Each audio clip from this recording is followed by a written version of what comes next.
चलिए तो स्टार्ट करते हैं आज के सबसे पहले क्वेश्चन पे मूव करते हैं अचीवर सीरीज के एरर रिडक्शन क्वेश्चन के। और आज का पैटर्न क्या है, पहले मैं आप लोगों को पैटर्न बता देती हूँ। What is the pattern of the day. आज का पैटर्न ये है कि आपको 3 सेंटेंसेस दिए हुए हैं, आपको इन तीनों सेंटेंसेस में से बताना है कि कौन कौन से सेंटेंसेस हैं जो इनकरेक्ट है। So you are given 3 sentences, इसमें मोर देन 1 इनकरेक्ट वाला है। पिछला पैटर्न जो हमने किया था आप लोगों को याद होगा, जिसमें एक ही इनकरेक्ट था। अब इसमें एक इनकरेक्ट नहीं है, इसमें मोर देन 1 इनकरेक्ट वाला पैटर्न है ये। तो आपको वो सारे के सारे सेंटेंसेस बताने हैं जिसमें ज़्यादा से ज़्यादा जिसमें इनकरेक्ट स्टेटमेंट्स हैं।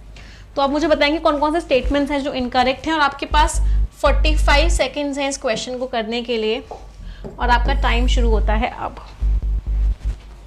इको आ रहा है, चलो मैं साउंड जब तक ठीक कर रही हूं जब तक आप इस क्वेश्चन का आंसर दो।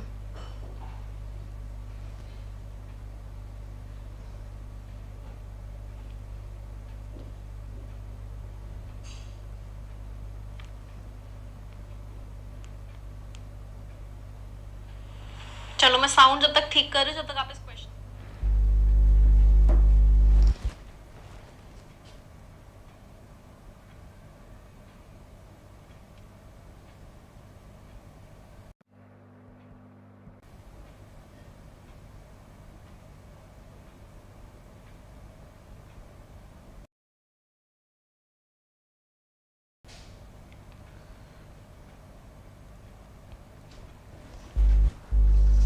ओके चलिए, द टाइम इज अप। देखते हैं इस क्वेश्चन में कौन कौन से सेंटेंसेस में एरर है। तो हमने सबसे पहले फर्स्ट स्टेटमेंट को पढ़ा। वैष्णवी एंड संकेत, वैष्णवी और संकेत जो है उन्होंने फ्रैंटिकली का मीनिंग क्या होता है, अनकंट्रोलेबली या एक्साइटमेंट के साथ, मतलब बहुत ही ज़्यादा एफर्ट्स लगाते हुए। तो इन्होंने क्या किया, वैष्णवी और संकेत ने फ्रैंटिकली अपील किया, रिक्वेस्ट किया। पासर्स बाइज नहीं होता बेटा, पासर बाय का मीनिंग क्या होता है, जो लोग वहां से गुजर रहे होते हैं उनको हम क्या बोलते हैं, पासर बाय। ये इसका सिंगुलर फॉर्म होता है। इसका प्लूरल फॉर्म क्या होता है, इसका प्लूरल फॉर्म होता है पासर्स बाय। तो इन्होंने क्या किया, इन्होंने रिक्वेस्ट किया पासर्स बाय को कि वो उनको हेल्प करे। तो पासर बाइज नहीं आएगा, पहला सेंटेंस गलत है, उसमें क्या आएगा, पासर्स बाय आएगा। पासर बाय का प्लूरल पासर्स बाय होता है। चलो अगला पढ़ते हैं। द फर्स्ट थिंग, जो पहली चीज उन्होंने मुझको बोली वो क्या थी, how had he manage to run his home. अब देखो ये बड़ा ही प्यारा कॉन्सेप्ट है, और एक कॉन्सेप्ट क्या है, ये देखो बेटा एक स्टेटमेंट है।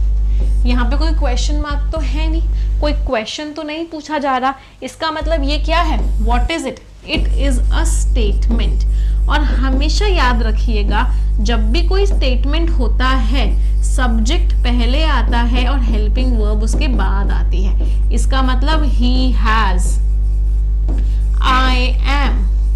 क्वेश्चन के केस में उल्टा हो जाता है, क्वेश्चन के केस में क्या होता है, हेल्पिंग वर्ब पहले आती है, सब्जेक्ट बाद में आता है। मतलब हैज ही या हैड ही, एम आई। क्या डिफरेंस क्लियर है सभी को स्टेटमेंट और क्वेश्चन में? स्टेटमेंट में क्या होगा, स्टेटमेंट में सब्जेक्ट पहले आएगा, हेल्पिंग वर्ब बाद में आएगी। क्वेश्चन में क्या होगा, क्वेश्चन में हेल्पिंग वर्ब पहले आएगी, सब्जेक्ट बाद में आएगा। तो यहाँ पे हाउ हैड ही नहीं आएगा, यहाँ पे क्या आएगा, हाउ ही हैड। उसने कैसे मैनेज किया।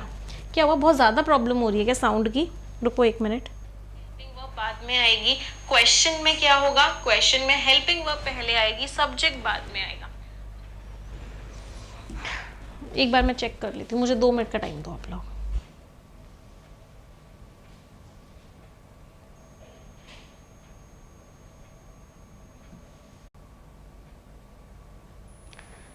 Now is it okay? अब ठीक है सभी का? यस अब ठीक है। चलो तो बी वाला भी गलत हो गया, फर्स्ट भी गलत है, सेकंड भी गलत है। हमने थर्ड स्टेटमेंट को पढ़ा, थर्ड में क्या लिखा हुआ है, ये जो ग्रुप है कंप्राइज्ड ऑफ नहीं होता बेटा, हमेशा याद रखना, पैसिव वॉइस में कंप्राइज्ड ऑफ होता है, एक्टिव वॉइस में सिर्फ कंप्राइज होता है। एक्टिव वॉइस में कभी भी कंप्राइज के आगे ऑफ नहीं लगाते हैं, एक्टिव वॉइस में सिर्फ और सिर्फ कंप्राइज आता है, तो यहाँ पे भी ऑफ नहीं आएगा। तो इस ग्रुप में कौन कौन थे, इस ग्रुप में फार्मासिस्ट थे, वेटरनेरियंस थे, इंडिविजुअल्स थे जो बिजनेस, उनके बिजनेसेस से कनेक्टेड थे। तो इसका मीनिंग क्या है, तीनों ही सेंटेंसेस गलत थे। तो आंसर क्या हो गया, option number e, all the sentences are incorrect, सारे के सारे सेंटेंसेस गलत थे। मज़ा आया इस पैटर्न को करने में? कितने लोगों का ठीक निकला ये वाला?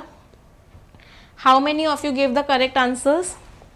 तो पहला क्या था, वैष्णव, पहले में मिस्टेक क्या थी, तीनों कॉन्सेप्ट्स एक बार रिवाइज करते हैं। पहले में मिस्टेक थी पासर बाय नहीं होगा, पासर्स बाय होगा। दूसरे में स्टेटमेंट जब भी होता है सब्जेक्ट पहले आता है, हेल्पिंग वर्ब बाद में आती है, हैड ही नहीं ही हैड होगा। और तीसरे में क्या थी, एक्टिव वॉइस में कभी भी कंप्राइज के आगे ऑफ नहीं आता। सिमिलरली कोप अप विद भी नहीं आता है, सिर्फ कोप विद होता है। कोप अप विद बहुत सारे लोगों को आदत होती है कोप अप विद लिखने की, वो भी नहीं होता है। सिर्फ क्या होता है, कोप विद होता है। सिर्फ क्या होता है, कंप्राइजेस होता है। यस, चलो अगले सवाल पर आते हैं। Let's move to the next question now.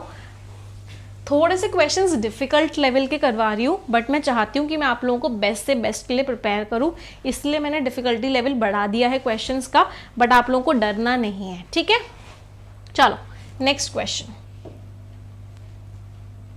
और ये रहा टाइमर सभी की स्क्रीन पे।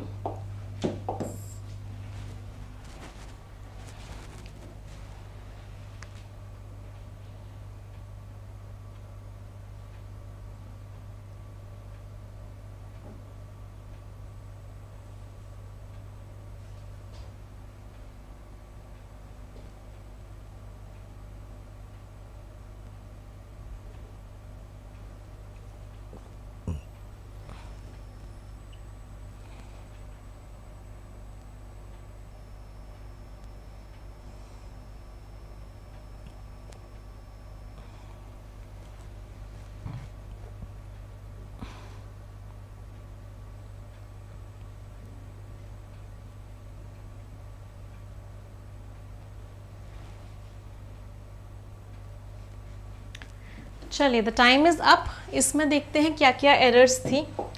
रिपोर्ट्स सजेस्ट करती हैं, रिपोर्ट्स क्या सजेस्ट करती हैं कि जो माइग्रेंट्स हैं उनकी डेथ हो गई थी। अब हमेशा याद रखना इसमें क्या कॉन्सेप्ट लग रहा है, इसमें लग रहा है सीक्वेंस ऑफ टेंसेस का कॉन्सेप्ट। सीक्वेंस ऑफ टेंसेस क्या कहता है बेटा, कि अगर आपका मेन क्लॉज पास्ट में है, मेन क्लॉज किस में है, पास्ट में है, तो सबऑर्डिनेट क्लॉज भी पास्ट में ही होगा। तो यहाँ पे डाई नहीं आएगा, यहाँ पे क्या आएगा, हैड डाइड आएगा। रिपोर्ट्स बताती हैं कि बहुत सारे माइग्रेंट्स जो है एक्सट्रीम टेम्परेचर की वजह से डेथ हो चुकी थी। पास्ट ऑफ पास्ट आएगा, रिपोर्ट्स ने बताया, मतलब रिपोर्ट्स ने जब बताया उससे पहले ही एक्शन हो चुका था। तो यहाँ पे डाइड भी नहीं आएगा, जो बच्चे कह रहे हैं डाइड आएगा वो भी गलत कह रहे हैं, डाइड नहीं आएगा बेटा, हैड डाइड आएगा। तो बहुत सारे लोगों की डेथ हो गई थी इन ट्रक के इनसाइड एक्सट्रीम टेम्परेचर से, क्योंकि इतनी ज़्यादा गर्मी थी वहाँ पे, गलत हो गया। सेकेंड वाला देखा, जो ग्रिम एपिसोड है, ग्रिम का मीनिंग क्या होता है, सीरियस। जो सीरियस एपिसोड है वो क्या हाईलाइट करता है कि क्या क्या खतरे हैं, पेरिल्स मीन्स डेंजर्स, क्या क्या खतरे हैं वो लोग फेस करते हैं जो आसरा चाह रहे होते हैं या फिर यूएस में अच्छे प्रोस्पेक्ट्स चाह रहे होते हैं, उनके सामने क्या क्या खतरे हैं वो ये एपिसोड हमें बताता है। कोई एरर नहीं है। थर्ड पढ़ा, डिस्पाइट द सीयरिंग समर, इतनी ज़्यादा भयानक गर्मी के बावजूद भी जो बॉर्डर क्रॉसिंग्स हैं, जो लोग बॉर्डर क्रॉस कर रहे हैं इस रीजन में, वो क्या रहा है, हद से ज़्यादा रहा है। अब ये जो हाई है ना बेटा, ये एडजेक्टिव है। हाई क्या है, एडजेक्टिव। एडजेक्टिव के बारे में जो शब्द बताता है वो एडवर्ब होता है। इसका मतलब यहाँ पे क्या आएगा, एडवर्ब आएगा। स्टबनली मीन्स बहुत जिद्दीपने से, ढीठपने से। तो यहाँ पे क्या आएगा, स्टबनली हाई, कि हद से ज़्यादा रहे हैं पिछले 2 सालों से। तो सी थर्ड वाला भी गलत हो गया। तो कौन कौन से गलत हो गए? 1 and 3, both first and third, first और थर्ड दोनों के दोनों गलत हैं। तो answer is option number b. समझ आ रहा है सभी को? एवरीवन, फेस्ड बाय कैसे है बेटा? एडिशनल इन्फॉर्मेशन है। नाउन के आगे अगर वर्ब की थर्ड फॉर्म डायरेक्टली आ जाए तो ये क्या होता है? एडिशनल इन्फॉर्मेशन होती है। तो ये पूरी की पूरी एडिशनल इन्फॉर्मेशन है। क्लियर? कितने लोगों का ठीक निकला? How many of you give the correct answer? चलो अगले क्वेश्चन पे आते हैं। Next question on your screen, और ये रहा टाइमर सभी के लिए। चलो ट्राई इट आउट एवरीवन।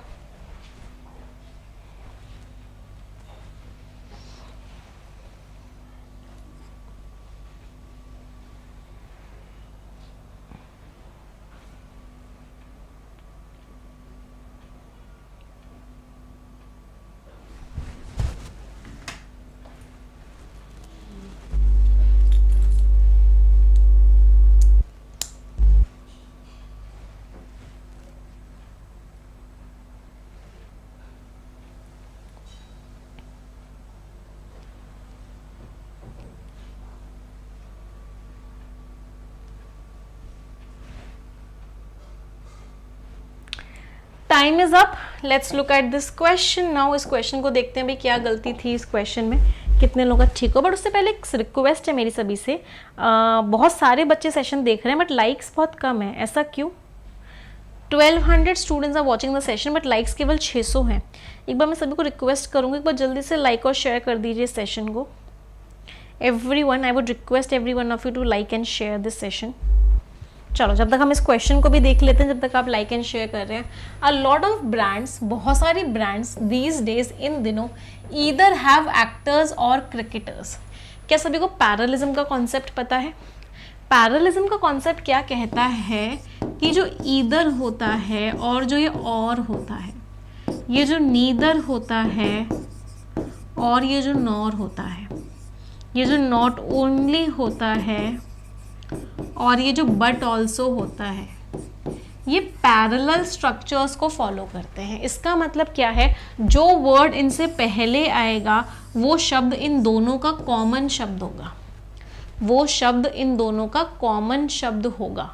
तो जो शब्द इनके बाद आएगा वो इनका अकेले का शब्द होगा। तो ईदर हैव एक्टर्स और हैव क्रिकेटर्स करते, या तो उनके पास क्रिकेटर्स हैं या एक्टर्स हैं, या फिर हैव को पहले लिख दो, हैव ईदर एक्टर्स और क्रिकेटर्स। क्योंकि हैव दोनों के साथ आएगा, ईदर और दोनों के साथ आएगा, इसलिए हमने हैव को कॉमन कर दिया। इसके आगे भी नाउन है, इसके आगे भी नाउन है। तो ईदर और जो होते हैं वो पैरेलल स्ट्रक्चर्स फॉलो करते हैं, मतलब जो शब्द उनसे पहले आता है वो दोनों का कॉमन शब्द होता है। तो सिमिलरली यहाँ पे गड़बड़ क्या है? ये जो हैव है वो यहाँ पर आएगा। तो बहुत सारे ब्रांड्स को आजकल उनके पास क्या है, या तो एक्टर्स हैं उनके पास, या फिर उनके पास क्रिकेटर्स हैं ब्रांड एंडोर्सर्स की तरह। इसका मतलब क्या हो गया? ए वाला सेंटेंस गलत हो गया। बी को ट्राई करते हैं। ऐसे सेलिब्रिटीज़ हैं who do their due diligence, मतलब वो अपने आप को प्रॉपरली चेक कर, अपने आप से सेटिस्फाई हो जाते हैं, चीज़ों को बहुत अच्छे से चेक कर लेते हैं और केयरफुल भी होते हैं किसी प्रोडक्ट या ब्रांड को एंडोर्स करने से पहले। तो किसी प्रोडक्ट या ब्रांड को एंडोर्स करने से पहले, उसको सपोर्ट करने से पहले वो अपने आप को सेटिस्फाई पहले करते हैं। चलो सही है। It is a little hard, थोड़ा बहुत मुश्किल है इस बात पे विश्वास करना कि जो ब्रांड एम्बेसडर है उसे अवेयरनेस नहीं है, उसे पता नहीं है कि उसकी जो ब्रांड है वो किस चीज़ के बारे में। अभी ब्रांड सिंगुलर है बेटा, सिंगुलर है तो वर्ब के साथ एस और ई एस आएगा, मतलब यहाँ पे क्या आएगा? स्टैंड्स आएगा। जब भी सिंगुलर नाउन होता है आप वर्ब की फर्स्ट फॉर्म में एस और ई एस लगाते हो, तो स्टैंड फॉर नहीं आएगा, स्टैंड्स फॉर आएगा। इसका मतलब ये भी गलत हो गया। तो आंसर क्या हो गया? Answer is option number b, both 1 and 3।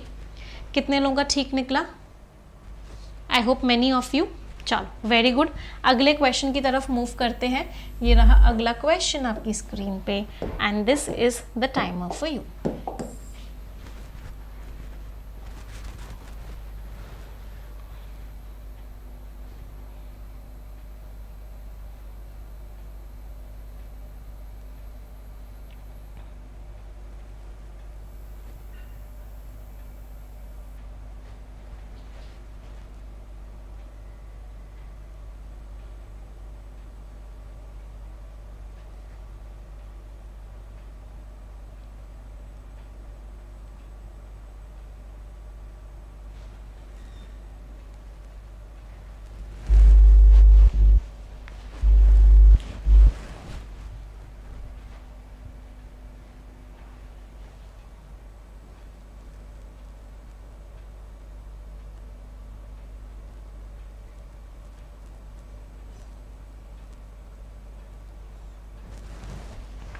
चलिए time is up, let's look at this question.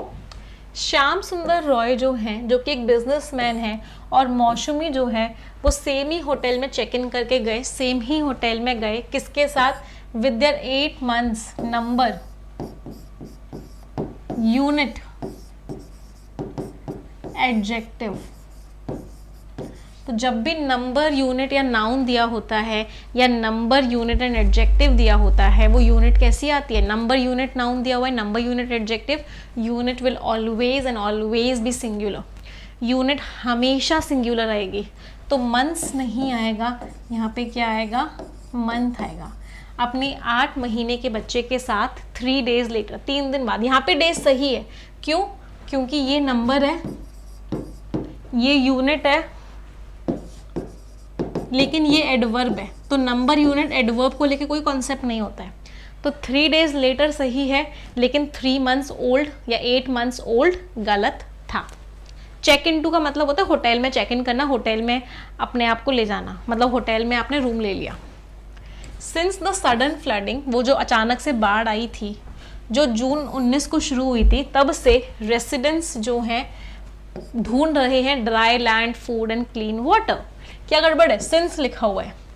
जब भी सिंस लिखा हुआ हो और उसका मीनिंग हो जब से मैंने तुमको देखा है, जब से मैंने बैंकिंग की तैयारी करना स्टार्ट किया है, या जब से मैंने एसएससी की तैयारी करना स्टार्ट किया है, जब से गवर्नमेंट नौकरी का सपना मेरे मन में आया है, तो जब भी सिंस लिखा हुआ होता है और वो टाइम के बारे में बताता है, तो जिस एक्शन के बारे में वो बात कर रहा है वो या तो हमेशा परफेक्ट टेंस होगा या फिर वो परफेक्ट कॉन्टिन्यूअस टेंस होगा, उसके अलावा कोई भी टेंस नहीं हो सकता। तो यहाँ पे वर स्क्रैम्बलिंग नहीं आएगा, यहाँ पे क्या आएगा? Have been scrambling. तो जब से ये चीज़ हुई है तब से रेसिडेंट्स जो है ड्राई लैंड, वाटर, फूड, इस सब को ढूंढ रहे हैं। सो बी गलत हो गया भाई, बी भी गलत हो गया, फर्स्ट वाला तो गलत था ही। तीसरा पढ़ लेते हैं। सिलचर जो कि हेडक्वार्टर है इस डिस्ट्रिक्ट का, ये लैंडलॉक्ड बराक वैली का हब है, जिसमें 3 डिस्ट्रिक्ट्स आते हैं। कंप्राइजिंग के आगे ऑफ नहीं लिखा हुआ है। थर्ड वाला बिल्कुल सही है, थर्ड वाले में कोई भी एरर नहीं है। तो आंसर क्या हो गया? Both 1 and 2। 1 और 2 दोनों के दोनों गलत हैं। क्लियर? कोई दिक्कत यहाँ तक? कोई डाउट?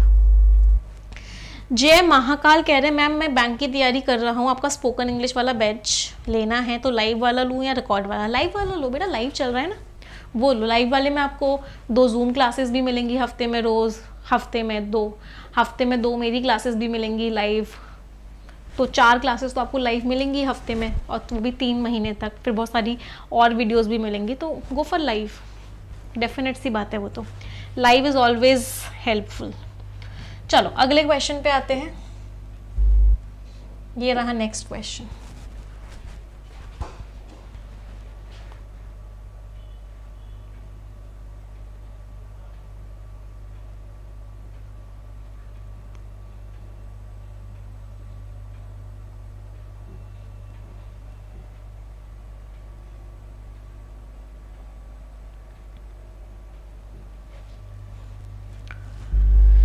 सॉरी मैंने आपको टाइमर नहीं दिया, माय मिस्टेक। मैं आपके कमेंट्स पढ़ने में बिजी हो गई थोड़ा सा। चलो टाइमर फॉर यू।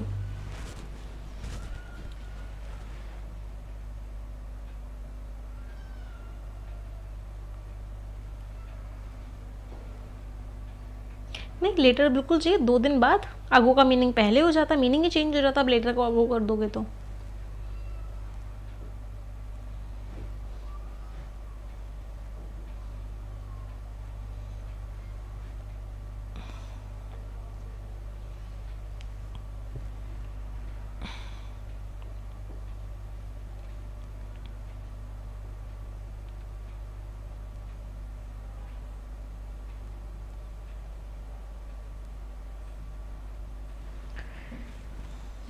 चलो टाइम इज अप। देखते हैं क्या एरर है इस क्वेश्चन में।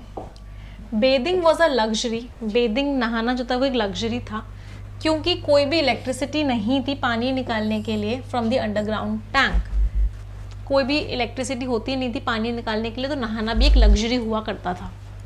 कोई एरर नहीं है। The families stock of drinking water, जो फैमिली का स्टॉक था ड्रिंकिंग वाटर का had run away 3 days after the floods. Floods के 3 दिन बाद खत्म हो गया था। Everywhere owners of swanky cars and tall buildings as well as homeless were begging for water. जो सब जगह जो स्वैंकी कार्स के जो ओनर्स थे और जो बड़ी बड़ी बिल्डिंग्स के जो ओनर्स थे और साथ के साथ जो होमलेस थे वो पानी के लिए भीख मांग रहे थे। इसमें तो सारे ही सही लग रहे हैं ना। इनकरेक्ट कौन सा लग रहा है? हाँ, रन अवे गलत लग रहा है। रन अवे का तो मतलब होता है भाग जाना, तो पानी खत्म हो गया था वो आएगा, रन अवे नहीं आएगा। तो सेकंड वाला तो इनकरेक्ट है। उसके अलावा कौन सा इनकरेक्ट है? जस्ट 1 सेकेंड, इसमें तो मैं भी कंफ्यूज हो गई। 1 मिनट दो, थोड़ा सा ध्यान से पढ़ने दो सेंटेंस को।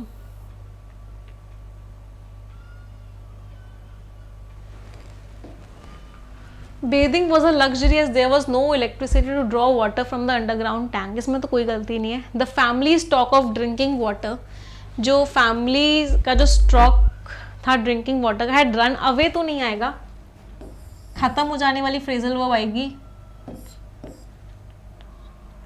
और स्टॉक ऐसे नहीं आएगा, सेंटेंस ऐसे आएगा, the stock of drinking water, the family ran out of stock of drinking water. ये सेंटेंस ऐसे आएगा, the family ran out of stock of drinking water. पीने वाले पानी का स्टॉक खत्म हो गया था, तो उसके लिए हम कैसे लिखते हैं? Ran out of. तो जो फैमिली में क्या हुआ था, ड्रिंकिंग वाटर का स्टॉक खत्म हो गया था 3 दिन बाद फ्लड्स के। सेकंड गलत हो गया। Everywhere owners of swanky, swanky का मीनिंग होता है एक्सपेंसिव, तो सब जगह जो एक्सपेंसिव कार्स के जो ओनर्स थे, जो टॉल बिल्डिंग्स के जो ओनर्स थे, एज वेल एज होमलेस। अच्छा, ये एरर है, ये एडजेक्टिव है। होमलेस क्या एडजेक्टिव है? यहाँ पे एक नाउन आएगा, तो एडजेक्टिव से नाउन कैसे बनाते हैं? द लगा के। तो यहाँ पे क्या आएगा? The homeless. द होमलेस का मतलब क्या होता है? सारे के सारे होमलेस पीपल। द पुअर का मतलब क्या होता है? Poor people. द रिच का मतलब क्या होता है? Rich people. तो यहाँ पे द होमलेस आएगा। जो बच्चे कह रहे हैं मैम एज वेल एज के साथ सिंगुलर वर्ब आती है, बेटा आप बिल्कुल गलत बोल रहे हो। ऐसा कोई कॉन्सेप्ट नहीं होता कि एज वेल एज के साथ सिंगुलर वर्ब आती है। कॉन्सेप्ट ये होता है कि जब भी एज वेल एज लगा हुआ होता है, वर्ब जो होती है वो फर्स्ट सब्जेक्ट के हिसाब से आती है। तो फर्स्ट सब्जेक्ट ये है, जब भी एज वेल एज लगा हुआ होता है, टुगेदर विद लगा हुआ होता है, विद लगा हुआ होता है, जो वर्ब होती है वो हमेशा फर्स्ट सब्जेक्ट के हिसाब से आती है। तो वर्ब किसके हिसाब से आएगी? ओनर्स के हिसाब से। ओनर्स क्या है? प्लूरल है, तो इसमें कोई गलती नहीं। गलती यहाँ पर है, यहाँ पे एक नाउन आएगा क्योंकि ये वर्ब है।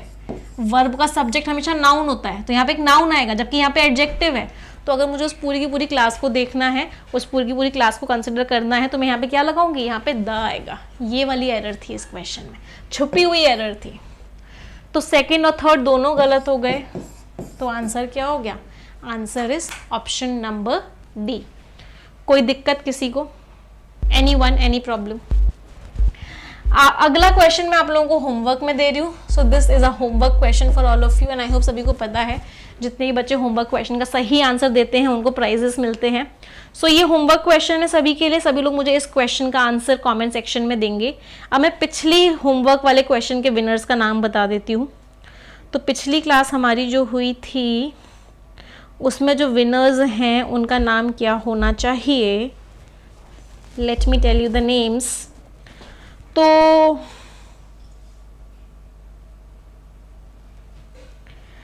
Parmar Gauri first winner and second winner is Rishabh and Parmar Gauri. आप लोग बेटा मुझे एक बार मेल कर देना कि आप ही ने वो कमेंट किया था, एक स्क्रीनशॉट भेज देना। टीम आपको कांटेक्ट करके आपको आपकी प्राइजेस, आपकी बुक्स भेज देगी, ठीक है। चलिए, सो आज का सेशन यहीं एंड करते हैं। ये सारे क्वेश्चंस मुझे आपको करवाने हैं, बहुत सारे क्वेश्चंस करवाने हैं। टाइम बहुत कम है, बट हम कोशिश करेंगे कि जल्दी जल्दी हमें सारे के सारे क्वेश्चंस कर ले। और जितने स्टूडेंट्स ने अभी तक अनअकैडमी का सब्सक्रिप्शन नहीं लिया हुआ है, मेक श्योर कीजिएगा कि अनअकैडमी का सब्सक्रिप्शन ले लें। परफेक्शन बैच को रेगुलरली अटेंड करें। अगर आप मुझसे कंप्लीट बैंकिंग एग्जाम्स की तैयारी करना चाहते हैं, एसएससी की तैयारी करना चाहते हैं, best of the best faculty से पढ़ना चाहते हैं, तो सभी लोग अनअकैडमी लर्निंग एप्लीकेशन आज के को डाउनलोड करेंगे, उसका सब्सक्रिप्शन ले लेंगे। 12 या 24 महीने में से कोई भी सब्सक्रिप्शन आप ले सकते हैं। 24 महीने वाला आपको सबसे सस्ता पड़ता है। कोड क्या लगाओगे? निमिषा। इस कोड को लगाओगे, आपको मैक्सिमम डिस्काउंट भी मिल जाएगा। कोई डाउट है, कोई क्वेरी है स्पोकन इंग्लिश के बारे में, कोई डाउट है, बुक्स को लेके कोई डाउट है, बैंकिंग की, एसएससी की, किसी भी एग्जाम की तैयारी को लेके कोई भी डाउट है, आप हमें इन नंबर पे व्हाट्सएप करके पूछ सकते हैं। ठीक है, चलो एक 120 रूल्स ऑफ ग्रामर की बुक ज़रूर ले लेना।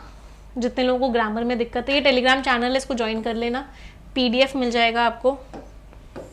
और जितने बच्चों को ग्रामर पढ़नी है कंप्लीट बुक से, 120 रूल्स ऑफ ग्रामर की बुक ले लेना, ये अमेजोन या फ्लिपकार्ट पे मिल जाएगी। चलिए, सो आज का सेशन एंड करते हैं। 3 सेंटेंस सभी लोग मिलके बोलेंगे, 1 2 3 and go. English is a very easy language. I am very good at English and I'll definitely get my dream job.